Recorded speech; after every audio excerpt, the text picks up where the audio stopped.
Closer look right now, Ed, where Helene is expected to hit the hardest, the Big Bend. CBS News correspondent Nicole Valdez joins us now from Tampa. Good morning. Thank you for joining us once again. How are things looking? Looks calm right now behind you, but we know the calm before the storm.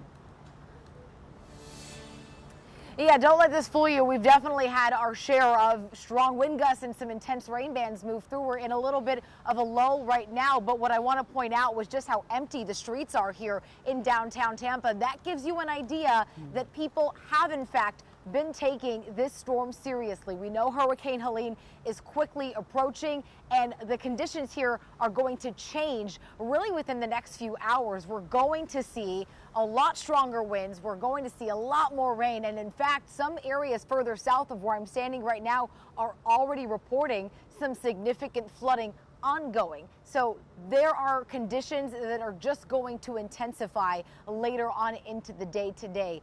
Now, I want to point out that the main concern has been and continues to be the storm surge threat for a majority of the Gulf Coast. That's anyone between Tallahassee all the way south into southwest Florida. Those coastal communities could see significant storm surge. Here in Tampa, we're talking 5 to 8 feet of water, but north of us along the Big Bend, that number is up to 20 feet. That is enough water to submerge a 2-story building. That is not something to take lightly, and officials have echoed that message along with forecasters who have called that, unfortunately, a nightmare scenario here. So what we are expecting to see is, again, a lot worse conditions, but thankfully, what we're realizing is because there isn't a lot of people out, that shows that people likely have already evacuated and are already at the place where they expect to ride out this storm, hopefully further inland and away from the water, guys.